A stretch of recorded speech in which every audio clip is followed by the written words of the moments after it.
Hi guys, welcome to our YouTube channel. අද අපි ඔයාලට අරන් ආවේ ලංකාවේ තියෙන පෞරාණික වටිනාකමක් තියෙන ස්ථාන කීපයක් ගැන. මුලින්ම අපි බලමු සේරුවාවිල රජමහා විහාරය ගැන. සේරුවාවිල රජමහා විහාරය ශ්‍රී ලංකාවේ බෞද්ධයන්ට ඉතාමත් වැදගත් පුණ්‍ය භූමියක් විදිහට හඳුන්වන්න පුළුවන්. මේ විහාරය ත්‍රිකුණාමලයි දිස්ත්‍රික්කයේ තමයි පිහිටලා තියෙන්නේ. ක්‍රිස්තු පූර්ව දෙවන සියවසේදී අනුරාධපුරයේ රජ කාලේ දුටුගැමුණු රජතුමා විසින් ඉදි කර තියෙන බව තමයි හඳුන්වන්නේ. ඒ වගේම මෙම විහාරේ බුදුරජාණන් වහන්සේගේ ලලාට ධාතු තැන්පත් කරලා තියෙනවා. සේරුවාවිල මහා විහාරය වෙත වාර්ෂිකව බොහෝ භක්තිකයන් සහ සංචාරකයන් පැමිණෙනවා. මෙම විහාරයේ ත්‍රිකුණාමලයේ කන්තලය හරහා ප්‍රවේශ වෙන්න පුළුවන් වඩාත් නිස්කලංක පරිසරයක තමයි පිහිටලා තියෙන්නේ. අපි ඊළඟට බලමු සෝමාවතී රජමහා විහාරය ගැන. දිවයිනේ ඓතිහාසික බෞද්ධ සිද්ධස්ථාන අතරින් පොළොන්නරුව සෝමාවතී රජමහා විහාරයට හිමිවන්නේ අද්විතීය ස්ථානයක්. ක්‍රිස්තු පූර්ව දෙවන සියවසේ රුහුණු රටේ රජ කළ කාවන්තිස්ස රජතුමාගේ නැගණිය වූ සෝමාවතී දේවිය සහ ඇයගේ සැමියා වූ ගිරිඅභය කුමරු සමග මහවැලි ගඟ අසබඩ සෝමපුර නමින් රාජධානියක් පිහිටුවාගෙන එම පළාත පාලනය කළා කියලා ඉතිහාසයේ සඳහන් වෙනවා. ඒ අවට ගල්ලින් තුලත් මහරහතන් වහන්සේලා වැඩ සිටින බව දැනගෙන සෝමාවතී දේවිය නමින් චෛත්‍යයක් ඉදිකර බුදුරජාණන් වහන්සේගේ දකුණු දළදා වහන්සේ ලබාගෙන එම චෛත්‍ය තුල නිදන්ගත කරලා තියෙනවා කියලා තමයි ශාසන ඉතිහාසය දැක්වෙන්නේ. සෝමාවතිය පොළොන්නරුව සහ ත්‍රිකුණාමලය යන දිස්ත්‍රික්ක දෙක වෙන් කරන සීමාවේ ගිරිතලය හරහා පවතින සෝමාවතී ආරණ්‍ය රක්ෂිතයේ පිහිටලා තියෙනවා. සෝමාවතී ස්තූපය රක්ෂිතයක් වීම නිසා එහි සෞන්දර්යමය හා නිස්කලංක පරිසරයක් දක්නට ලැබෙනවා. ඒ වගේම වනසතුන් ගොඩක් ප්‍රමාණයක්ද මෙම ප්‍රදේශයේ ජීවත් වෙනවා. ඊළඟට අපි බලමු තවත් පුරාවිද්‍යාත්මක වටිනාකමක් සහිත ස්ථානයක් ගැන. ඒ තමයි මගුල් මහා විහාරය.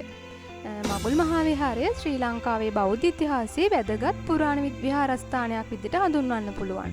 ශ්‍රී ලංකාවේ අම්පාර දිස්ත්‍රික්කයේ තමයි මේ පිහිටලා තියෙන්නේ.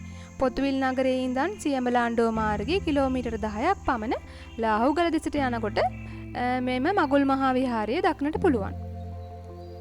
පුරාණ කතාන්දරවලට අනුව රජුට විවාහයට නියමිත ස්ථානයක් විදිහට තමයි මෙය විශේෂයෙන් පිළිගැනීමට ලක් වෙලා තියෙන්නේ.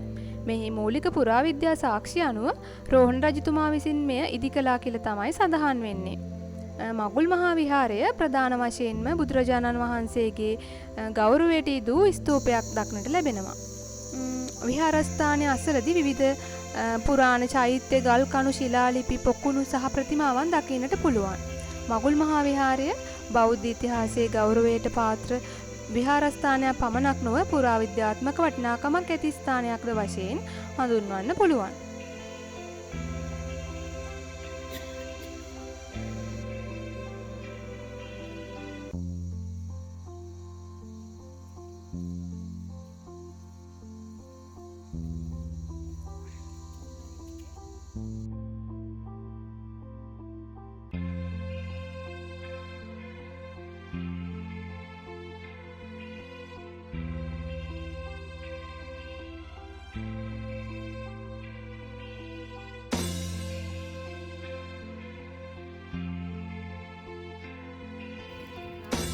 ඊළඟට අපි බලමු විල්ගම් විහාරය ගැන. මෙම විහාරය ත්‍රිකුණාමලයේ සිට අනුරාධපුර මාර්ගයේ සැතපුම් 8ක් පමණ දුරින් තියෙන පරියකුලම කියලා හඳුන්වන ප්‍රදේශයේ තමයි පිහිටලා තියෙන්නේ. පන්සල අසල කඳු ගැටේ තියෙන බාතිය තිස්ස රජුගේ සෙල්ලිපිය සඳහන් වෙන්නේ නම් පැරණි නාමයේ විදියට වෙල්ගම් අබහර විහාරය කියලා. අනුරාධපුර රාජධානියේ අවසානයට හේතු වුණ ආක්‍රමණය දියත් කරපු රාජේන්ද්‍ර නැමැති ආක්‍රමණිකයාගේ සේනාවේ ඉඳලා තියෙන බෞද්ධ සෙබළුන්ගේ වන්දනා කටයුතු සඳහා මෙම විහාරය භාවිතා කරලා තියෙනවා කියලා ඉතිහාසයේ සඳහන් වෙනවා. අනුරාධපුර යුගයේ මුල්ම බෞද්ධ ශ්‍රේෂ්ඨ නරපතියා වුණ දේවානම්පිය තිස්ස රජතුමා විසින් දෙතිස් පළරුක බෝධි අංකුරයක් රෝපණය කරවීමෙන් තමයි මෙම විහාරය කරවලා තියෙනවා කියලා වංශ කතාවල කියවෙන්නේ. ඉන් පසුව පළමුවන බාතිය දෙවන අක්බෝ පළමුවන විජයබාහු වගේ රජවරුන් විසින් වරින් වර මෙහි ප්‍රතිසංස්කරණ කටයුතු සිදු කරලා තියෙනවා. මේ අද අපි ඇවිල්ලා ඉන්නේ නම් මෙම විහාරස්ථානයේ අලුතින්ම ප්‍රතිසංස්කරණය කරන ලද මේ ප්‍රදේශයකට තමයි.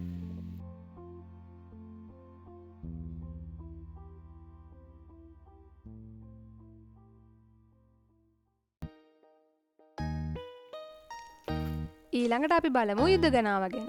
යුදගනාව කියන්නේ ශ්‍රී ලංකාවේ මොනරාගල දිස්ත්‍රික්කයේ වැල්ලවායට ආසන්නව බුත්තල ප්‍රදේශයේ පිහිටලා තියෙන ඓතිහාසික පුදබිමක්.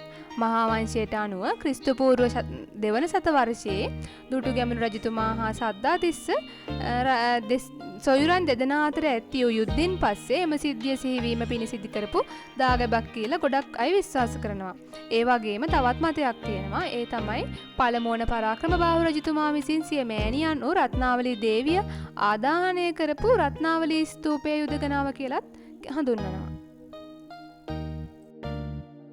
අපි දැන් මේ යන්නේ මුහුදු මහා විහාරයට.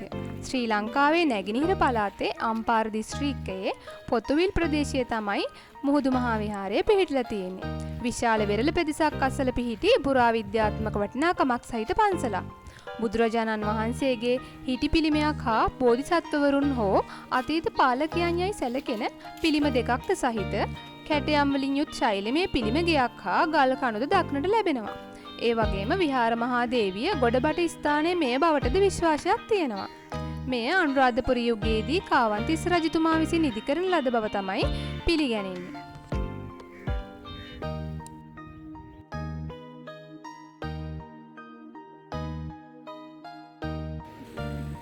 අපි දැන් මේ ඇවිල්ලා ඉන්නේ ත්‍රිකුණාමලයට. මේ ඔයාලට දැන් පේන්නේ ත්‍රිකුණාමලයේ වෙරළ තීරය. අපි දැන් මෙතනින් යන්නේ ගෝකර්ණ රජමහා විහාරයට සහ තිරුකෝණේශ්වරම් දේවාලයට. ගෝකර්ණ රජමහා විහාරය කියලා කියන්නේ ශ්‍රී ලංකාවේ ත්‍රිකුණාමලය නගරයේ පිහිටලා තියෙන පුරාණ බෞද්ධ විහාරස්ථානයක්. ගෝකර්ණ රජමහා විහාරය බෞද්ධ ඉතිහාසයේ මුල් කාලයන් සිට පවතිනවා. අනුරාධපුර යුගයේ මේ ස්ථානය ඉදි කළ බවට පුරාවිද්‍යා සාක්ෂි පවතිනවා.